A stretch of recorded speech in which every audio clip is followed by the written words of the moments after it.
Hey dudes, how's it going? Today I want to jump right into it. I'm going to show you the warp tool. I'm going to show you how to get a little bit of warping going on your characters, specifically on faces, is how I like to use this for fine-tuning and adjusting position of eyes and things like that. Let's grab one of these. This is some character design stuff that I was doing for a little project a little while back. I'm going to just use this as an example to kind of communicate how you can use the warp tool to change a few aspects of your character design. So if we go up here to edit, transform, warp, it kind of maps this thing onto it. Now if I start to skew it, you'll notice it squeezes it up here, but a little bit less over here.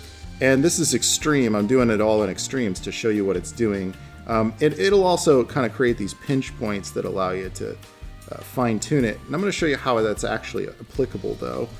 Let's undo that, and let's do it again. We go up here to transform, warp, and let's say that I want to make his face a little bit more vertical. You can go in and do this by just touching and pulling to get some interesting results. Now, let's say I just want to mess with the eyes. You can make the selection around the area that you want to affect, and then copy that and paste it onto a new layer, and then do the warp tool again. And here you can see where the eyes are on their own. They're getting their own warp. It's not affecting everything else in the whole character or the whole face. It's just that portion. So you can see how, without repainting it, I've got an almost completely different face for this guy. So let's check out the second tool here.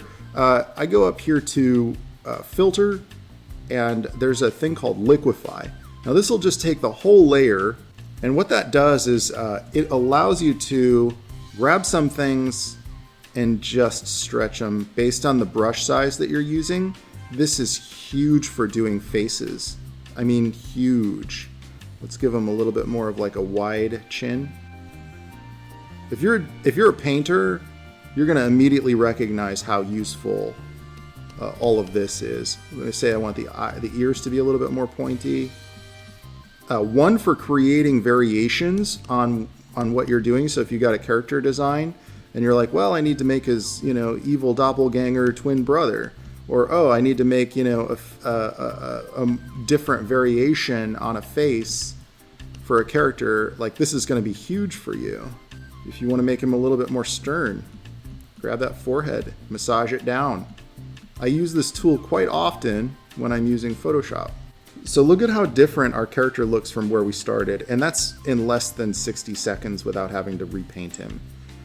One of the biggest things that I see with a lot of digital artists doing concept art and wanting to do concept art is that they're not utilizing the tools that they have to really speed up their process. If I were working with a client and I gave them both of these, they'd look at it and think, wow, that's two different, completely different ideas. Even though they're using the same feedback, the same skin color, the same race, the same type of construction underneath, their proportions are just different enough that it has a completely different personality. If you're serious about being a concept artist or a digital artist, man, you definitely need to be subscribed. And if you're ready to go one step further, I'm going to tell you what, man, I got concept art workshops. This is stuff that nobody teaches. I got all this in-depth, real-time tutorial video courses around how to design environments for video games, how to design skins for video games. If you don't have a job in video games and you want one as a concept artist, then you absolutely need to take my concept art courses. I've worked in video games for 20 years. I've shipped some of the world's biggest titles. I'm not just some YouTuber, man. I've done a lot in the game industry. I'm ready to teach you. All right, there's a discount right now, so you can use that code on the screen. And dudes, don't forget to subscribe. And until next time, I'll catch you on Manyan de Bon. That's every Wednesday and sometimes more, so I'll see you then. Ciao, baby. Oh, yeah.